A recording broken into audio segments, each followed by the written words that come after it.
Hello there. This is Heirs to the Kingdom channel. And today's lesson, we are doing chapter 3 in the book of Daniel. The title of this one is The Golden Image. This is the fiery furnace message. If you're new to this is the Bible study channel for, doing through the King James Bible. I don't really trust any other version because I've went through most of them and they like to change the meaning of lessons. Some of them, they don't even make sense in what they say. So I don't trust them. I stick with what I know God approves of, because God approves of the King James. How I know? Because he blessed the building of America, and the people of America worshipped God by following the King James Bible. So I stick with what is tried and true. If you're new to this, I do recommend starting off at Genesis chapter 1 of my channel and getting caught up. We've went through a lot of stuff now. This is the 27th book that we're on, and the 3rd chapter of it already. It's only 12 chapters, but they do have quite a bit of verses in each chapter so far. But there's lessons in here. This is lessons for us today. Now, the main thing we get from this lesson is, will God do this today? More than likely not. Save you from the fiery furnace. And reason being is, what I get from the lesson is God's wanting the other nations to believe in him. And he has to show, once again, that he is the one and only true living God. But see, now we have the Bible. You read the Bible with an open mind, God will speak to you and let himself be known. It no longer has to be done through miracles and through this and through that. Now, does God still perform miracles today? Of course he does. A lot of people's lives, they're still walking on this earth because of something missing them by a fraction of an inch. Or just, 2 seconds earlier or later would have been catastrophe. Stuff like that. And it's like we've had this recent one with this boy, 2-year-old boy, was walking in the deserts of Arizona. And a man didn't know where his Pyrenees was. I think there was about 2 miles, I can't remember how many miles away they were from his original house. But this boy, wearing almost nothing, went out into the desert. And the desert is not hot at nighttime. In fact, it's quite cold. You can get hypothermia and die in a desert at nighttime. Daytime may be hot, but nighttime is cold. I've been to the Middle East, and I used to live in Arizona. And when you're outside the city, it gets cold. Like in Iraq, it was 50 degrees difference between day and night. So we'd be 80 degrees during the day and below freezing at night. Wake up with ice. It was very common. But somehow or another, this dog knew something was out there, went and found this boy. And this boy followed this dog back to his master's house. Then the guy rewarded his Pyrenees with a steak dinner. I think a couple of steak dinners. But the boy got there. He had no scratches, no problems. He may be hungry and a little dehydrated, but he was very safe. Arizona's full of coyotes too. And so there was no creature, wild animal that found him and killed him. He never stepped on dangerous scorpions. I think he was barefoot too. They got scorpions there about the size of a 50-cent piece. And they're very deadly and translucent. You can only see them at nighttime with a black light. They show up bright green. There's tarantulas out there, all sorts of things. And this boy just went miles away from his house and was safely delivered someplace else. I'm sorry, God had his hand in all that. We got to give God the glory on that. There's no way that it was, no person had anything to do with it. And nothing compelled the dog to go except God. And so I won't believe anything else. Maybe the boy was crying and the dog could hear him. But, for that boy to wander that far away and not having, and it wasn't flat terrain. It was very rough, uphill, downhill, ravines, this, that, and the other. It was not flat lands. Anyways, I recommend looking up that story and listening to it. It's very touching. And you'll be like, praise God on that one as well. So yeah, God still performs miracles. Now, could he still perform this miracle? I know for a fact he could.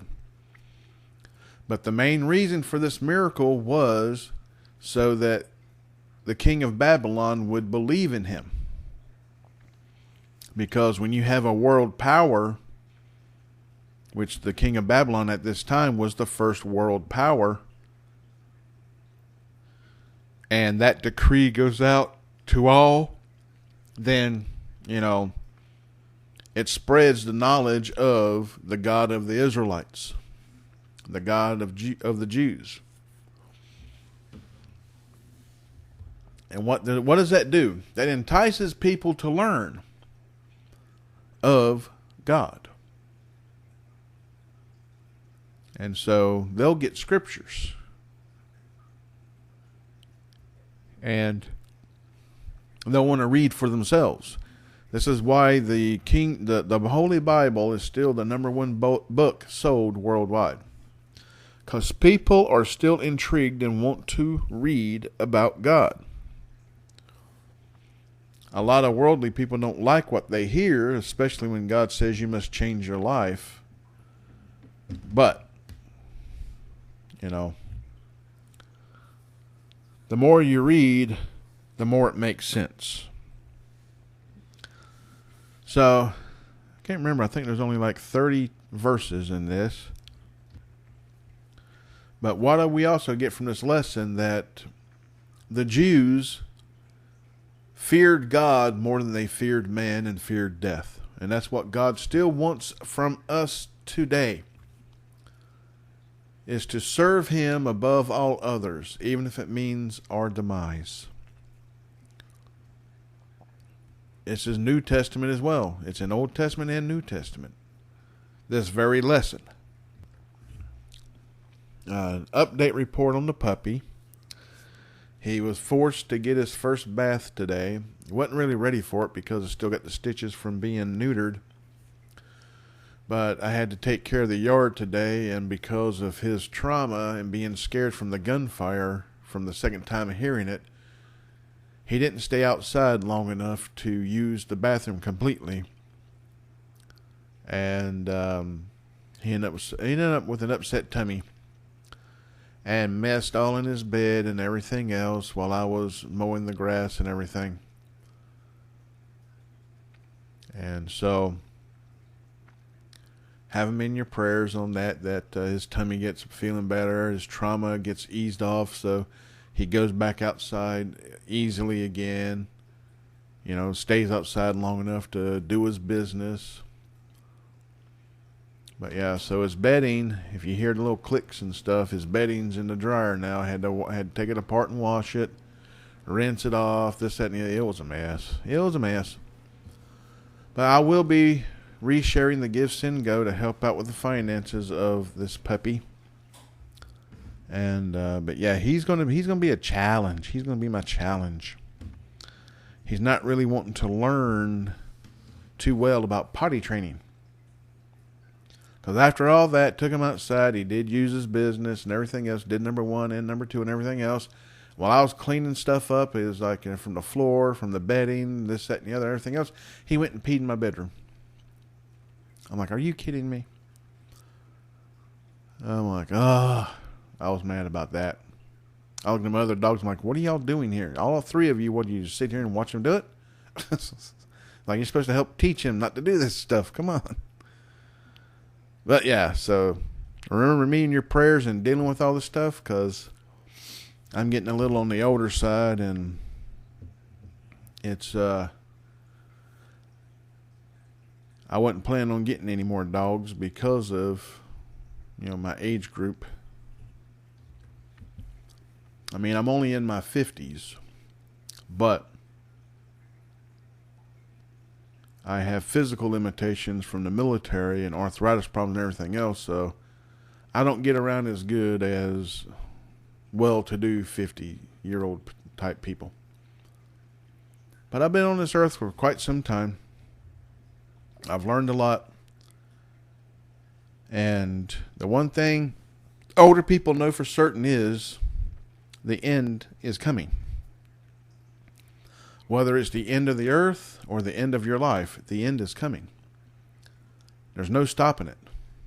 Every day you get older and closer to death. And that's just the way it is. There's no amount of money you can make that's going to stop it. There's no fake sci-fi story of putting your mind in an avatar and living forever, or downloading your consciousness, and none of that stuff is real. It ain't going to happen.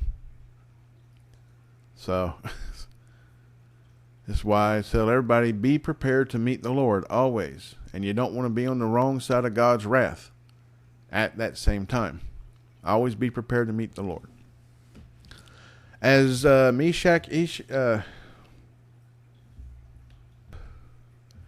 said about it, was Shadrach, Meshach, and Abednego. I gotta start memorizing their real names instead of their Babylonian given names. But yeah, like I said, these three men, Daniel included, was ready, always ready to meet the Lord, and even if it meant their demise. But let's go ahead and get started into this reading. It's a good chapter, one of God's miracles, and one of the main stories, the fiery furnace, from the book of Daniel. And of course, the title of this one is The Golden Image. Chapter 3, verse 1. Nebuchadnezzar the king made an image of gold whose height was 60 cubits, and the breadth thereof 6 cubits. He set it up in the plain of Dura, in the province of Babylon. If you start hearing me yawn a little bit and fighting that, I do apologize ahead of time. This happens for me from time to time. Trying to read, my dyslexia doesn't like me, and reading makes me yawn. I don't know why. But the sun was beating me up. We've been hot and humid, and everything else. So I apologize ahead of time. But yeah. Plus having to clean up a lot of the living room and house after doing all that because of the puppy. Verse 2.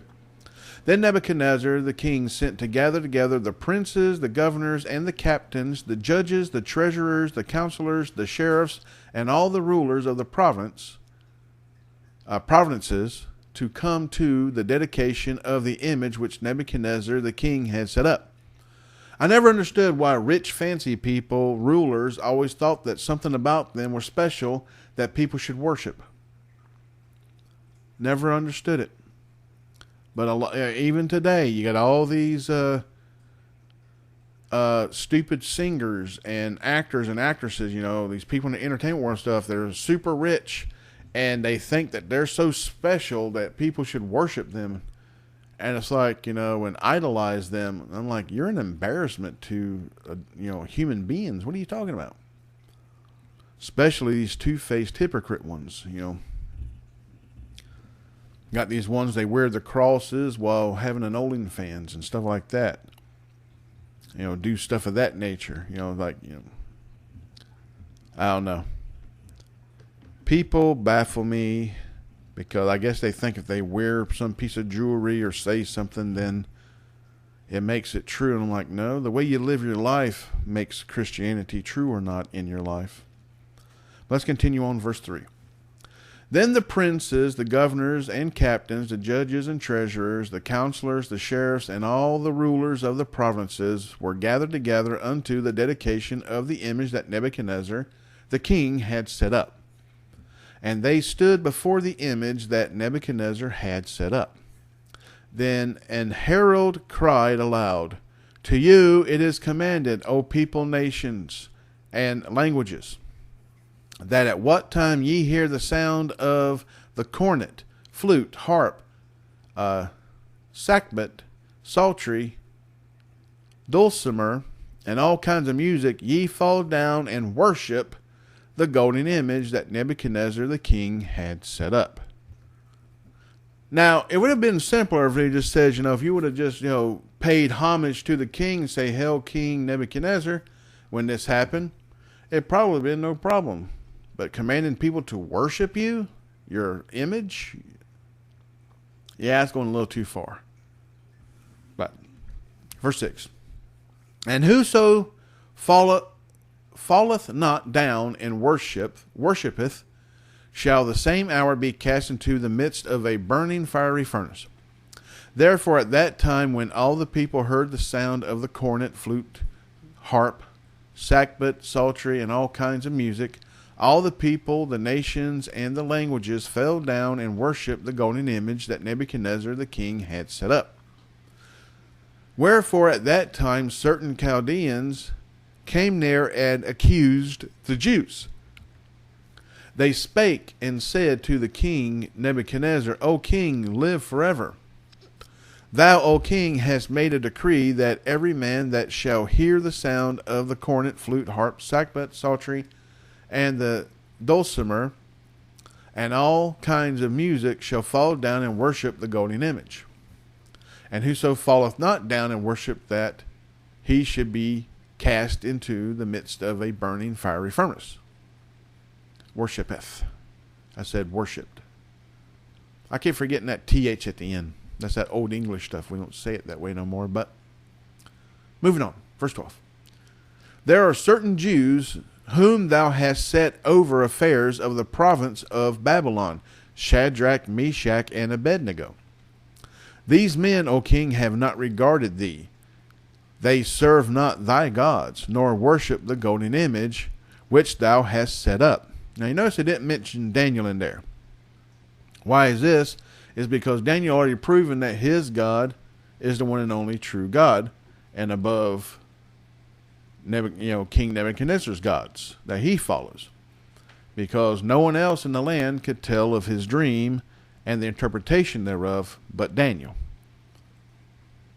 So now these three have to prove themselves, that, the God that they follow is the same God of Daniel. And that their God is above all. But anyways, continue on. 13. Then Nebuchadnezzar, in his rage and fury, commanded to bring Shadrach, Meshach, and Abednego. Then they brought these men before the king. Nebuchadnezzar spake and said unto them, Is it true, O Shadrach, Meshach, and Abednego? Do not ye serve my gods, nor worship the golden image which I have set up?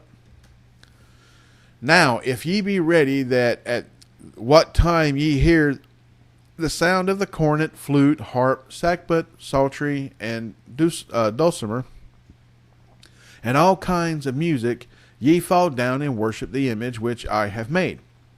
Well, but if ye worship not, ye shall be cast the same hour into the midst of a burning fiery furnace. And who is that God that shall deliver you out of my hands? Shadrach, Meshach, and Abednego answered and said to the king, O Nebuchadnezzar, we are not careful to answer thee in this matter. If it be so, our God whom we serve is able to deliver us from the burning fiery furnace, and he will deliver us out of thine hand. Now you notice what he said, and goes, oh, we know our God will do this. He says, if it be so, our God whom we serve is, and pretty much saying what we say, if it's God's will and he wants to save us, he will, even out of your hands. He'll save us from the furnace and your hands. If it's his will, if it be so. And that's, that's something when you say that, because I will serve God before you any day, regardless of what happens. Even if you do defeat me, or whatever else, I'll still serve him. It says, but if it's his will, he will save me from you. And, that's how we're to live our lives today. And I'll tell you right now, there's millions of people all around the world that are still saved. They're not scarless. They end up with scars in life and problems and PTSD and some trauma and stuff, but they are still saved. And a lot of times their hard times helps save other people from going into said hard times. So sometimes our bad lives are a tool used to help educate others. And, so you can't teach other people things unless you've went through them. And when they know that you're not lying about what you went through and stuff, they tend to listen to you more. It's like me. I smoked for almost 30 years of my life at some point in time. I quit in 2015. And, it was about 27 years I smoked. Either or.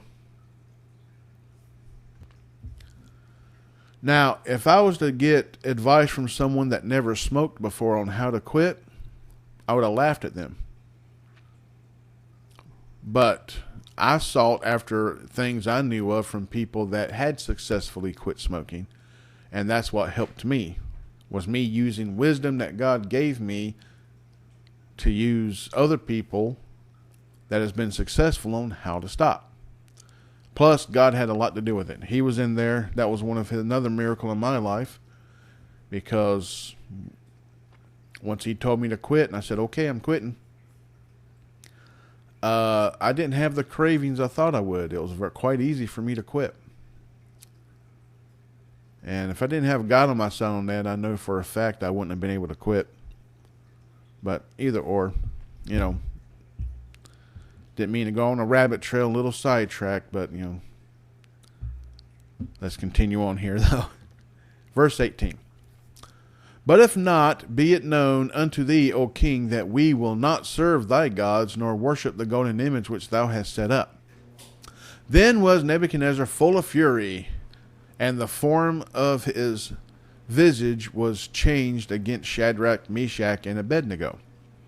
Because remember, he already gave these men praises for being wise and everything else with Daniel and stuff. So they, because of everything that they was doing, God set them above all the others. They were wiser, smarter, better.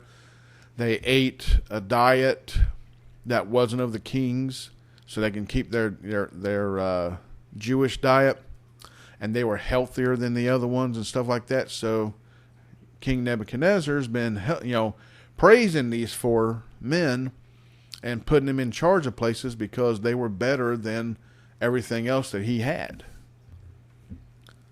But as the saying goes, all it takes is one all crap to ruin a lot of good attaboys. And here's an old crap moment. So how Nebuchadnezzar saw them was changed instantly in his anger. Let's continue on here and get back to this. For the visage part was changed against Shadrach, Meshach, and Abednego. Therefore he spake and commanded that they should heat the furnace 17 times more than it was wont to be heated. And he commanded the most mighty men that were in his army to bind Shadrach, Meshach, and Abednego, and to cast them into the burning fiery furnace. Then these men were bound in their coats, their hosen, and their hats, and their other garments, and were cast into the midst of the burning fiery furnace. Therefore, because the king's commandment was urgent, and the furnace exceeding hot, the flame of the fire slew those men that took up Shadrach, Meshach, and Abednego.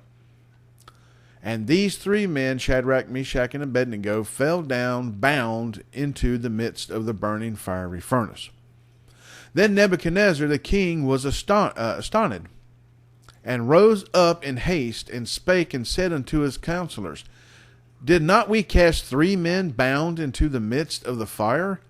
They answered and said unto the king, True, O king. So this isn't something that the king heard someone else that he trusted to say. He witnessed this with his own eyes. And that is totally different than hearing a story from someone else. It's when you witness it yourself. Verse 25. He answered and said, Lo, I see 4 men loose, walking in the midst of the fire, and they have no hurt. And the form of the 4th is like the Son of God. And most are saying Jesus. This was Jesus. Jesus was there. And it isn't just because he says like the Son of God. In fact, it was the Son of God.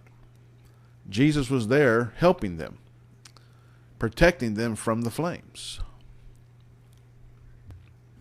You know, Jesus walked this earth many times before he was in human form. So he knew everything about what was going to be happening and what the world was like well before he ever came here as human. Plus, he knew, God knows of everything anyways. But let's continue on 26. Then Nebuchadnezzar came near to the mouth of the burning fiery furnace, and spake and said, Shadrach, Meshach, and Abednego, ye servants of the Most High God, come forth and come hither.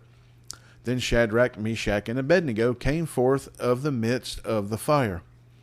And the princes, governors, and captains, and the king's counselors, being gathered together, saw these men upon whose bodies the fire had no power, nor was an hair on their heads singed, neither were their coats changed, nor the smell of fire had passed on them. Then Nebuchadnezzar spake and said, Blessed be the God of Shadrach, Meshach, and Abednego, who hath sent his angel and delivered his servants that trusted in him, and have changed the king's word. That's very crucial. So it wasn't that just, hey, you proved to me your God's above mine. It's like, not only that, it's like, I'm changing my ways because of your God. It says, more and more time goes on that, their God becomes his God. As we go through the stories of learning this. But, change the king's word. And yielded their bodies that they might not serve nor worship any god except their own God. Therefore I make a decree that every people, nation, and language which speak anything amiss against the God of Shadrach, Meshach, and Abednego shall be cut in pieces, and their houses shall be made a dunghill, because there is no other God that can deliver after this sort. Then the king promoted Shadrach, Meshach, and Abednego in the province of Babylon. Now, the one thing God would not approve of is if people spoke bad about him, to be sentencing them to death. God never wants to be known as a tyrant. Now, some people think that because, if you don't serve him, you go to hell. The fact of the matter is, you're already on your way to hell. God gave you an exit from that. But he can't make you take the exit and get off the highway of serving the world that you're already on. You have to go to him. You have to serve him there. So,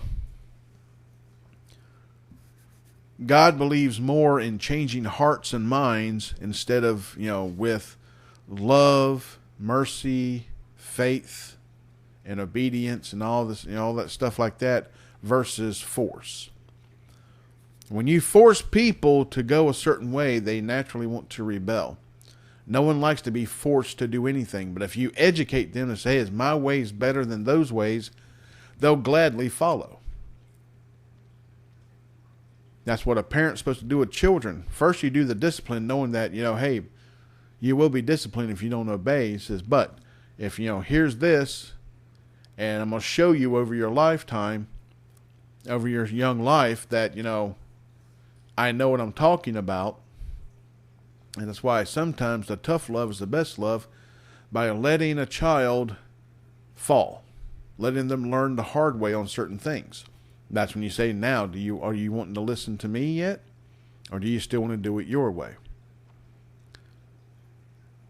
And, if you do it the wise way, it helps out more. But you keep trying to force things, children don't take to that too good. It's human nature to resist being forced to do something. Because it's like the COVID vaccine.